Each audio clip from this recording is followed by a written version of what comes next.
episode 6 of the Soxcast, and we are filming live once again from Blue Sox Academy.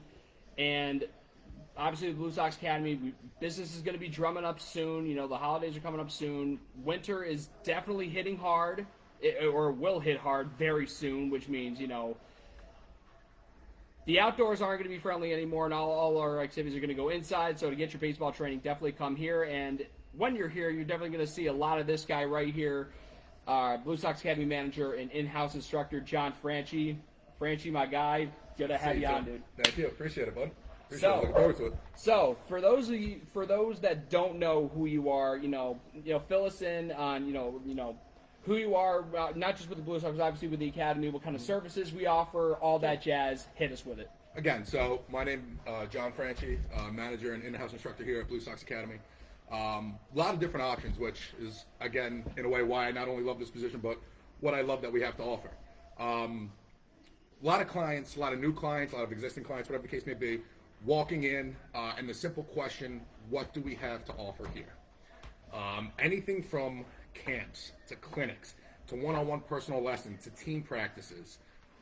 There's a variety of options that we have, which makes us so unique and so different from a lot of other academies or instructional places. We have just recently moved. We used to be still located in the Sangertown Square Mall, across from Hollister.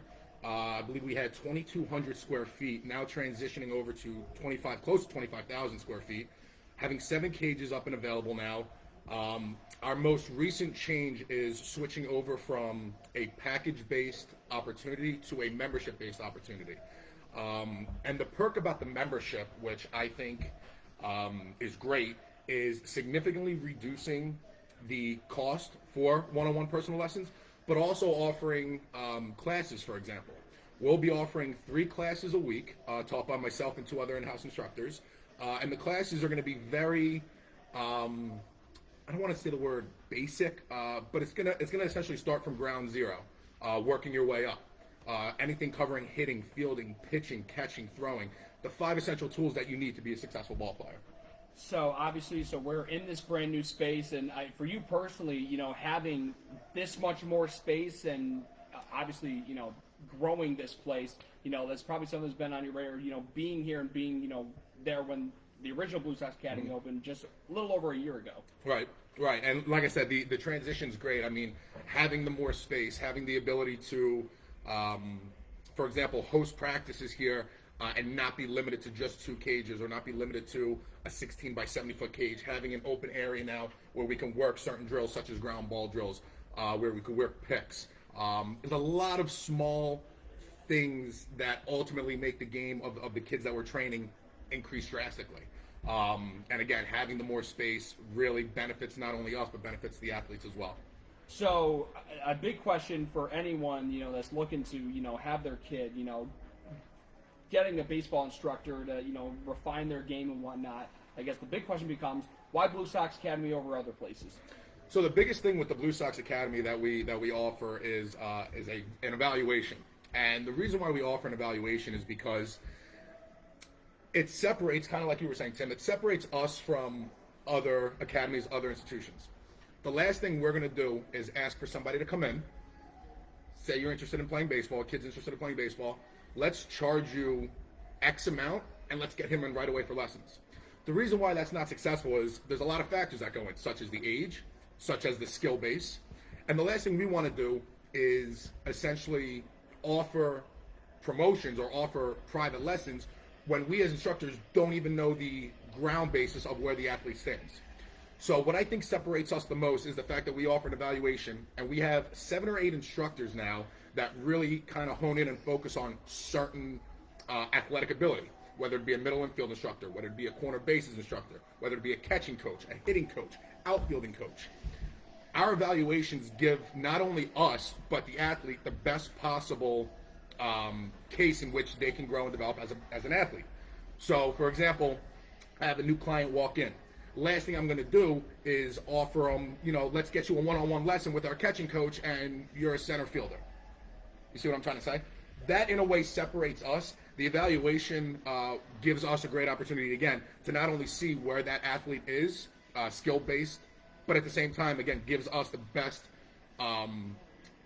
idea, for lack of a better term, or gives us the best suggestion to partner him or her up with the right instructor, getting the most out of the results in which you're looking for. Yet also, honing in on specific skills that need more improvement, and obviously in sharpening those that are already good as they are. Right, absolutely. And again, my job, as well as the rest of my staff's job here, is to make sure that this athlete walking through these halls or walking through these doors are a better athlete leaving as opposed to when they walked in. We're not doing our job if the athlete is coming in here and leaving here more confused than they did when they walked in. And I give this example to a lot of my clients that come in, and age ranging from 8 to 11, 8 to 12, 9 to 10, right in that area. A lot of parents, insist, and they go, why the half-hour lesson? Why not the full-hour lesson? Or why the full-hour lesson? Why not the half-hour lesson? Well, again, it boils down to the athleticism of the kid and the skill-based set that the kid is at. The last thing we want to do is offer an hour lesson to an 8-year-old, throw 52 million things at them, and then they're leaving here more confused than they did when they walked in. Mm-hmm. So in a way, a situation like that, we would offer the half-hour lesson again, because that gives us enough time to really hone in on one specific trait, whether that be hitting, fielding, catching. I know a primary or a predominant amount of my lessons are hitting-based lessons. So again, with my kids range between 7 to 10, 7 to 11, I'm more so recommending that half-hour lesson because, again, with hitting, for example, we're working from the ground up. I can't even begin to start fixing your hand position or fixing the way, your knuckles are lined if the footwork isn't right. So with that half hour and that age range, it gives me enough time to really hone in on one specific trait, whether that be footwork, whether that be hands, whether it be the swing. And again, it gives me enough time to really work that swing, really work the changes. And again, the best part about it is, assuming you go 1 day a week, now you have 6 days to go home, practice, train, come back in and say, hey, coach, this is what I've been working on. Great, now we can move to the next lesson. And we as coaches are never going to move to the next lesson unless the original lesson or the first lesson that was given has been passed. And we're starting to kind of transition with our coaching staff now. We're starting to have different tiers and different levels as to where you're going to be working. So we'll have tier 1, tier 2, again, for those 6, 7, 8, 9-year-olds first starting or first starting out playing baseball or haven't played in a while, kind of picking it back up. Then we progress to that 10, 11, 12, tier 2, tier 3 with Coach Doug Dillette, president of baseball operations and head coach of the Blue Sox, being that top tier where, again, your ultimate goal coming through this academy and becoming a member and getting these training lessons in and taking advantage of these clamps is ultimately to get to Doug. So obviously, with the holidays ramping up, people are going to want to be, for those big on baseball and want their kids to be, continuing playing year round. Obviously, we have the problem. Obviously, there are certain kids who play multiple sports. Sure. So, from your point of view, what's the best way for you to say, hey, I know your kids might be, busy with this, and that. Obviously, another sport being one of those things. But what would you say to those parents that say hey, I know your kid's got all this going on, but if he really likes baseball too, if he's ever got time, this would be a good place to come once a week to really, just at least stay in rhythm. So, like you said, I mean, there are a lot of kids, and it's not just in this area, but it's kind of anywhere you go. That 13, 14, 15-year-old age range, which is the age range that I'm head coaching in, I think back to when I was 13, 14, 15, and the biggest difference between myself and what I see today is, I guess, the dedication level. I mean, growing up, practices 5 times a week. From 4 o'clock, 5 o'clock to 7 o'clock, 8 o'clock, I had no friends. It was business.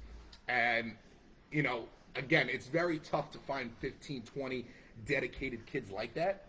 And again, you go to different areas, in different areas you're going to find that. Some areas you're not, other areas you are. So with what I would have to say to parents like that is, there's nothing wrong with that, especially if the athlete is continuously working, whether that be at basketball, whether that be at football, whether that be at bowling, whatever the case may be. They're still going to the gym, they're still getting their workouts in, and they might be a little different workouts than what we offer or than what your typical baseball athlete is going through, but they're also not sitting at home being lazy doing nothing. They're out constantly, honing their craft, getting better at at that sport in which they're playing. Again, whether it be baseball, football, hockey. And this time is tough because, like you said, we have multiple sports going on. We have basketball, wrestling is going to be starting up. Hockey too. Hockey, I said basketball already. There's a lot of different extracurricular activities going on. And we as coaches understand that it's not going to be, a full commit, full dedication, considering the fact that I got a couple players on my team that are over an hour away. So just making practice as difficult as is, again, with all the extracurricular activities going on. So as long as the athlete is staying in shape and honing their skills, again, at whatever sport that may be, there's nothing wrong with that. Absolutely. I'd much rather have that than an athlete sitting at home waiting until January or February just to say, okay, coach, I'm ready to go. You get off the coach after 2-3 months and you go, wait a minute, I'm not ready to go.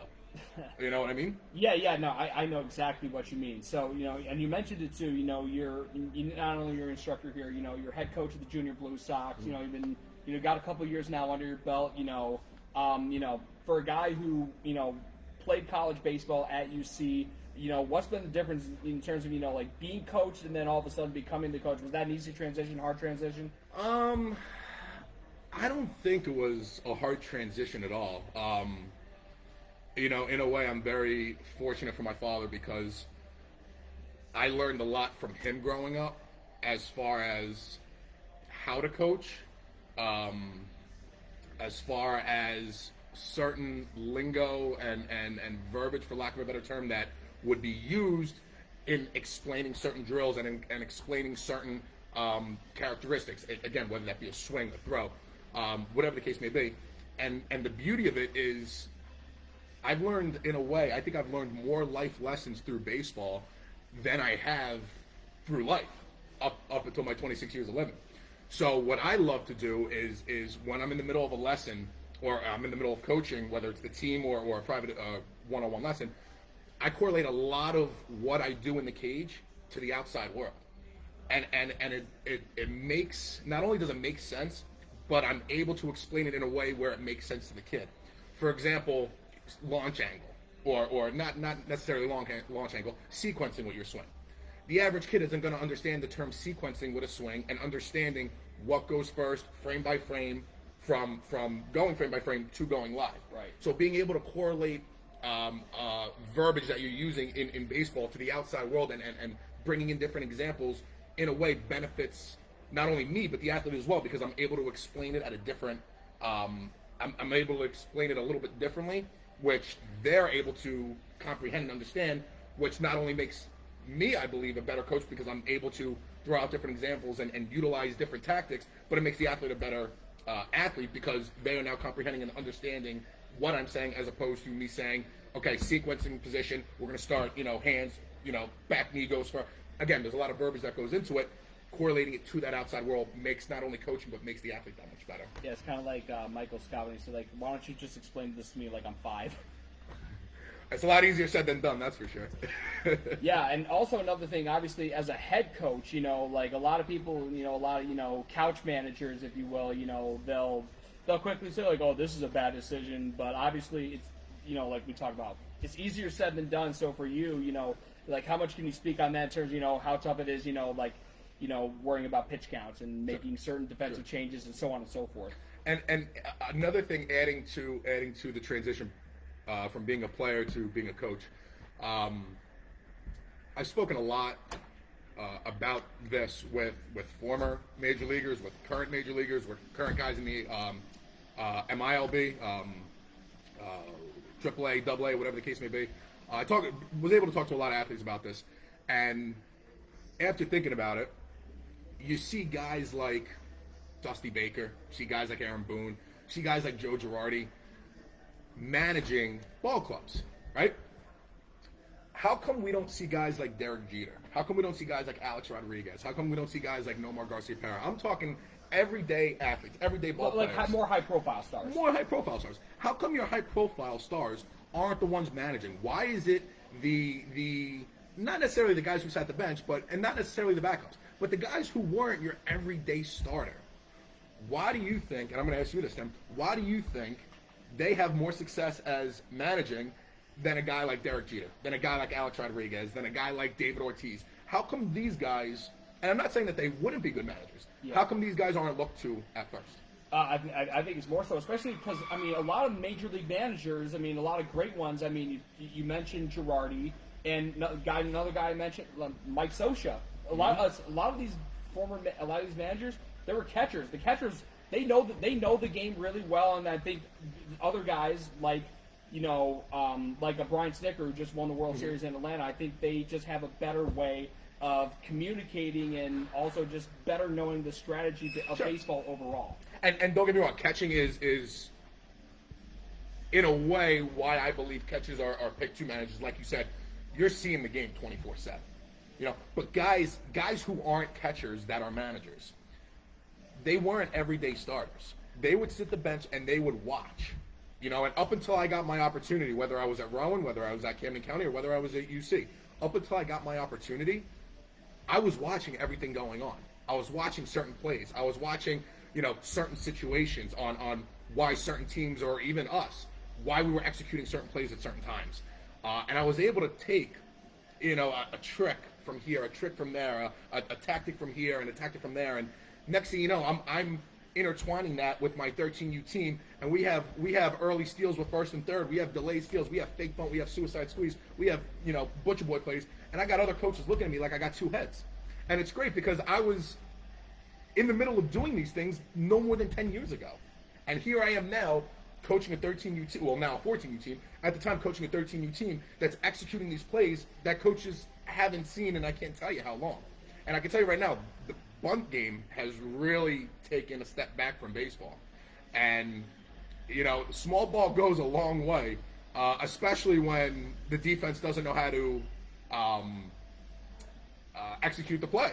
Not necessarily so much execute, but for great example, first and second, fake bunt, you got your third baseman crashing while the shortstop's sitting at his position. I got an easy stolen base. Now I got a first and third situation set up where I can do another early steal, where I can have a fake bunt and run. I can have an early steal, try to cause the pitcher to balk. Right. So many situations that could occur just with the simple, batter in the batter's box turning around a bunt. You know what I'm saying? There's so many things. And again, I would have never been able to pick up on these things if I wasn't watching, if I wasn't observing. And in a way, I think that's what benefited me the most. Sure, playing college ball was great. I had my opportunities in a lot of situations. I took advantage of my opportunity in a lot of situations. Excuse me, I was very successful in a lot of situations. But the fact of the matter is I was able to kind of take a step back and watch. Not only watch while I was a player, but watch while I was an assistant coach when I was helping out at Utica College after I finished playing. Just seeing, again, certain tactics that certain coaches use, certain plays, certain ideas that they had. Again, being able to kind of take, idea from here, an idea from there, and a tactic from here. Next thing you know, I'm gelling all of these tactics and ideas together, and now I have a successful team. Yeah, and I guarantee you, since you became an intern for us at the Blue Sox a couple years ago, I guarantee you probably picked up a lot from the coaching staff we've had the last couple of years. Obviously from Dougie, and then even Nolan Freeman and Todd Cole. Yeah. I mean, it's seeing the way, having the opportunity to see the way two coaches down in Georgia, coach Todd Cole and Nolan Freeman, who coached with us over the summer with the Utica Blue Sox, seeing some of their tactics and their mindset behind things. Now, I also have to keep in mind they're coaching some of the top collegiate athletes in the country from the ages of 18 to 21, 22, some being 23. I can't necessarily take that verbiage and that tactic and correlate it with my 14-year-olds. So what I have to do is essentially kind of re-verbiage the lingo and make it so it's not only understandable, but they can comprehend it and utilize it and make it effective when we're playing. But again, the help that I've gotten from them, and not just them. I mean, we got Coach Mike Michonne, again, Coach Doug, like you said. There's a lot of coaches here that have really kind of shared some of their knowledge and their experience with me, which I think has ultimately made me a better coach and a better instructor because of it. Yeah, it's great that we have, Dougie, Michonne, and, even the softball instructors like Brian Ingles. Sure, and you've got some great baseball/softball minds under one roof here in this place. And again, I highly recommend anyone, watching, listening out there, give this place a shot because, it really will provide all the bang for your buck, and literally and metaphorically. But to talk about, obviously, to transition the actual Blue Sox side of things, so obviously for you, you do more than just, baseball instruction and all that.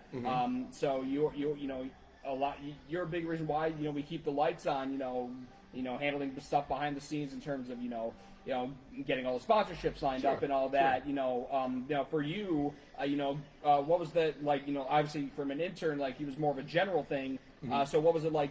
Specializing now to handling sponsorships and executing sponsorships and making sure that both the organization of the Blue Sox and whoever sponsors wins in the end.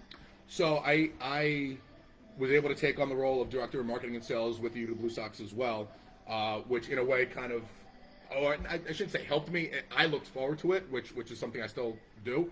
And the biggest reason for that is because, like you said, when I interned with the Blue Sox in 2019, I wore a lot of different hats, whether it be color commentary announcing, whether it be assistant coaching for a couple weeks, on-field promos. On-field promos. I mean, I could give you a slew of things that I've done being an intern here, and I think the biggest reward from that was getting hired by the Syracuse Mets and working with them for the limited amount of time that I did due to COVID losing my position.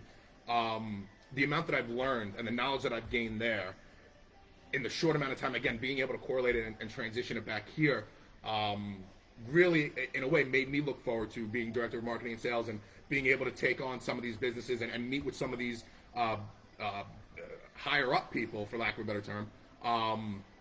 In a way, not only makes me feel good, but makes the business feel good, because here I am representing the Utica Blue Sox. And I definitely think back to 2019 when I was, I guess, nervous would be the best way to put it, just talking with some businesses. And then as soon as I got the job with the Mets, it was put your nerves aside because you got 60 phone calls, you got to make a day. And there was no time for nerves. It was for every no you get, it's one closer to a yes.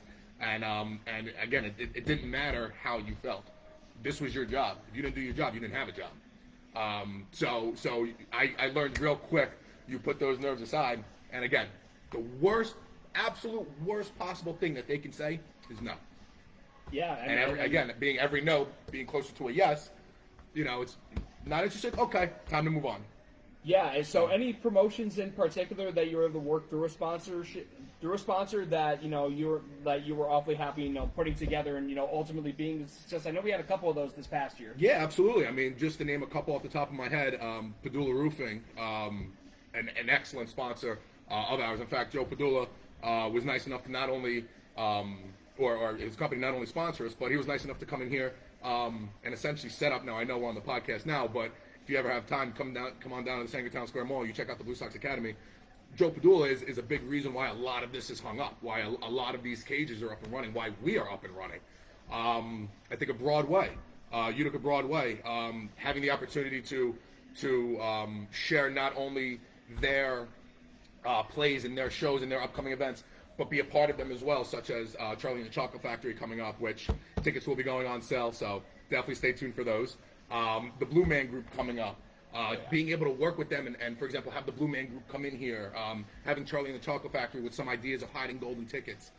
Jersey Boys, which is a great show. And obviously we had the Broadway night. Obviously, it's great that when I get to infuse the sponsorship into the actual product, the game production that you see, like that Broadway night that we had, where some guys aren't big Broadway fans, but I was able to convey in a way like, hey, I'll give you these songs and they'll be bangers and people will love them. I was going to say, not only were they big Broadway fans, but there's nothing better than seeing Kyle Schmack walking up to the Lion King, so.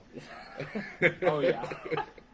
Definitely had some good tunes on Broadway night, but again, just a couple other sponsors that come to mind. Pins, another great sponsor of ours, having the ability for our members to come in here, not only come in here and train, but have the ability to go over to Pins Entertainment, which is a sports bar / arcade and bowling alley.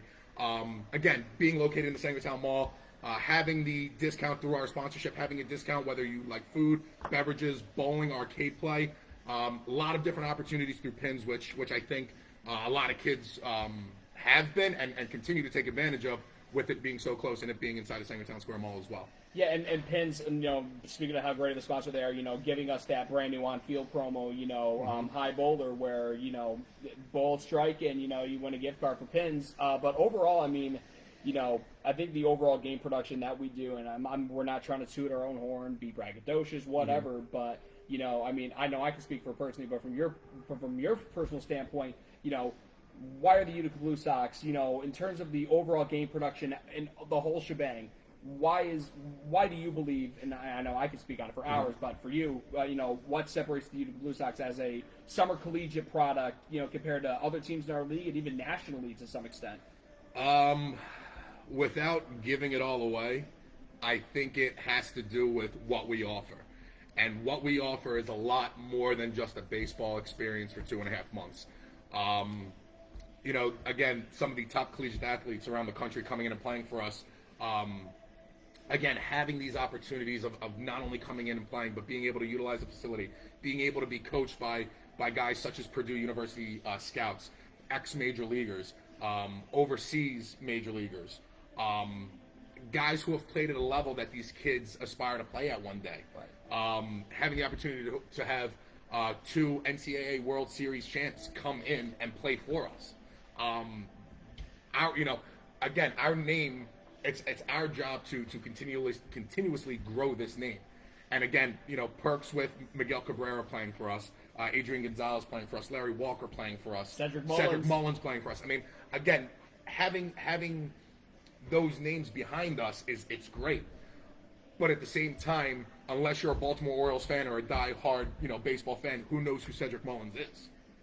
You know what I'm trying to say? Yeah, no, exactly. We date back to 2000, and we say the name Miguel Cabrera. You're going to know who Miguel Cabrera is. You know, so it's our job now to take these kids or these athletes collegiately around the country and make them the next Miguel Cabrera, make them the next Cedric Mullins, make them the next, you know, Larry Walker, Adrian Gonzalez, whatever the case may be. Right. Yeah, and I mean, it also helps. You know, we put on a damn entertaining on-field product. You know, not just with the play on the field. I mean, we're. I know it's a big thing to shoot for, but trying to be Savannah Bananas in the Northeast. It's definitely, like you said, that's definitely tough to shoot for, but it's not out of reach. I mean, we obviously can't be them, but I mean, and at least in this region, like, I know based on everything we're building, you know, it's like the Animal House, if you will, of the PGCBL.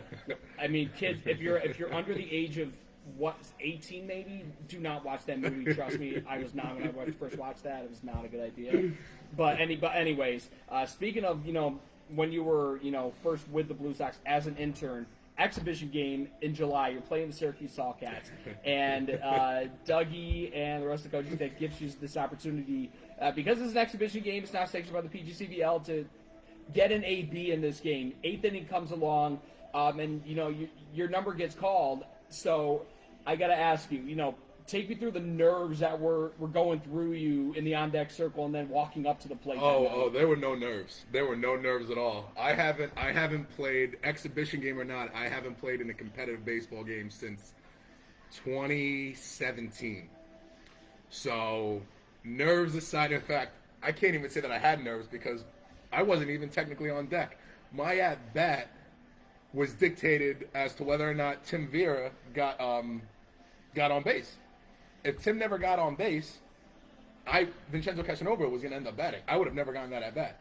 I remember there was one out, and Doug let me dress, and I'm standing next to Doug. I got a bat in my hand. I go, come on, Doug, you got to put me in. It's my time. You got to put me in. And I could tell he was, you know, if we weren't at a baseball game, he was ready to backhand. He was ready to backhand. He goes, get out of my face. But as soon as Tim ground, I remember Tim hit a ground ball back to the pitcher, and Vincenzo looked at me. He goes, it's your time. And I remember walking out to Baby Shark for whoever picked that song. I think it was Nolan Freeman. I was just carrying out orders. I believe it was Nolan Freeman, so I appreciate that. Nor did I expect an 8-pitch at bat. You battled. First pitch. I probably should have swung out of my shoes. It was the best pitch that I got.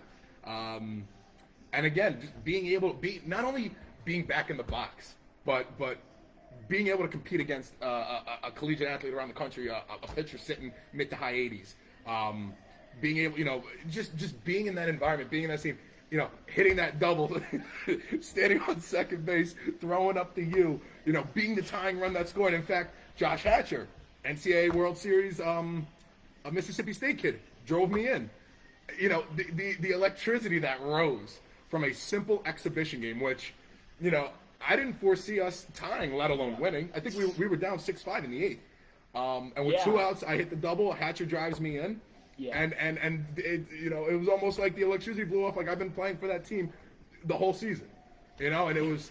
I tell you, Tim, if there's anything I can ever look back on and say, man, that was fun, it's that exhibition game. It's something I'll never forget. Yeah, I mean that whole. we talk about a gong show. That whole exhibition game was because not only do you have that, Brent Phillips' Wild Thing entrance, which was again.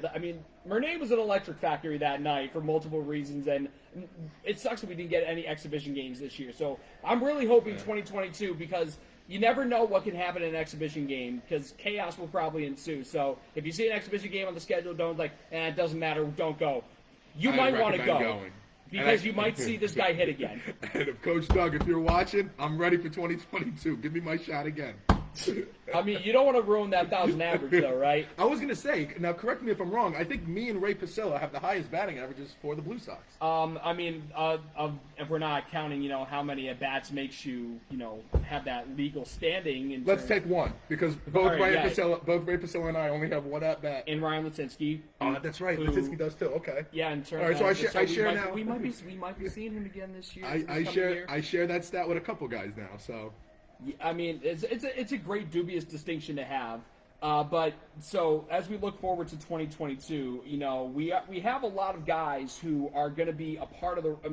We have already guys who are lined up to be a part of the roster. Some verbal commitments, others have signed their name on the dotted line. And we broke the news last week. Ryan Enos is going to be back for another summer. It's going to be great. Yeah, and so overall, you've seen a few of the names that are listed. There's going to be some dogs on this roster, and with the change into the West Division, which the travel's going to be a lot more out there, going farther places. Sure. But in terms of competing,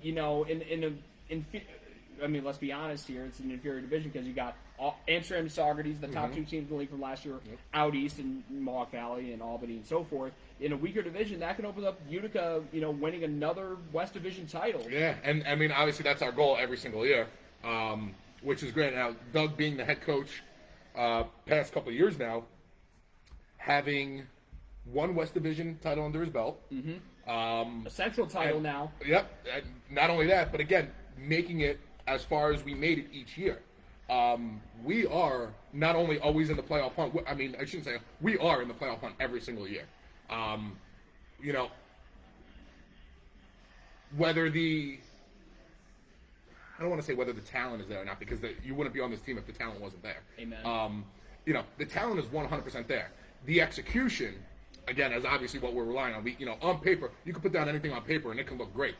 Then you have a situation like any given Sunday where you lose 12-0 and you go, wait a minute, this didn't look right 4 hours ago before we started this game. Because on paper, it looked great. Anything can look good on paper. Executing the way we know these athletes can, you'll see us back making a playoff run for the 2022 Junior Utica Blue Sox.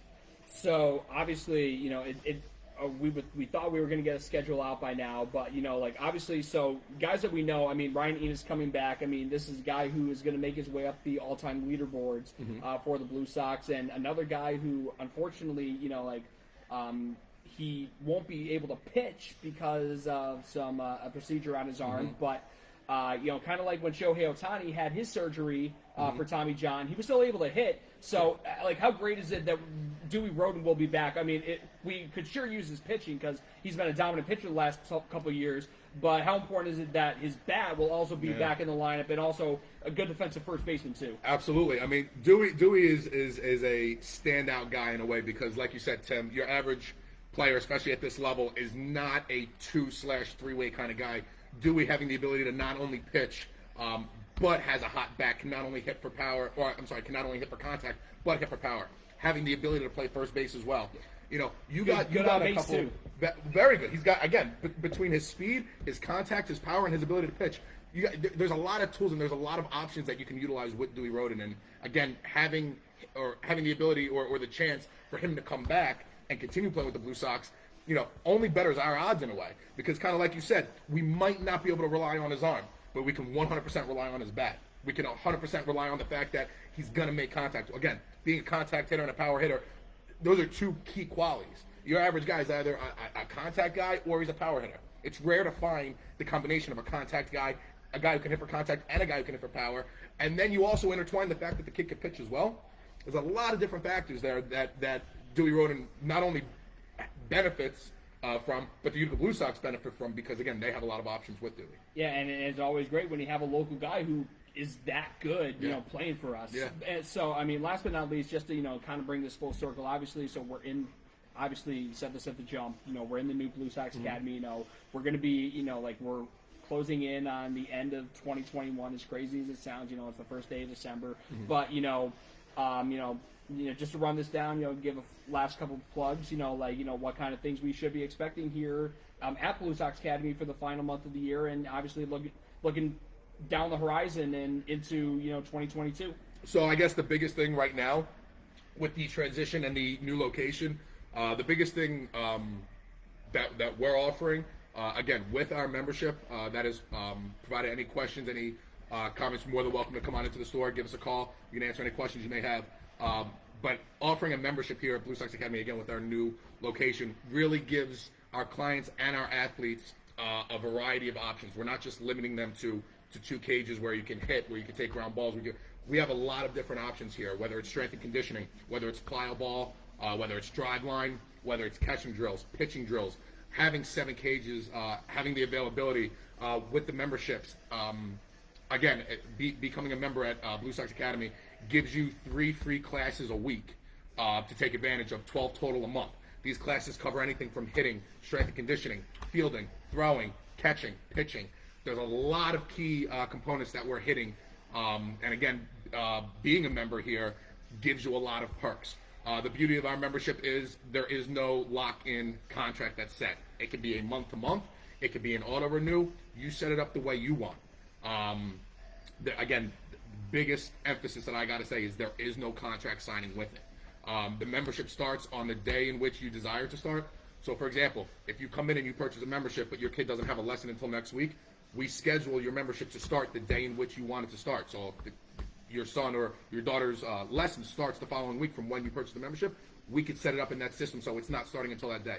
Again, I have to emphasize, there is nothing at all where you are signing in, locking in a commitment. Again, it's something you could try out. If you don't like it, you give it a shot.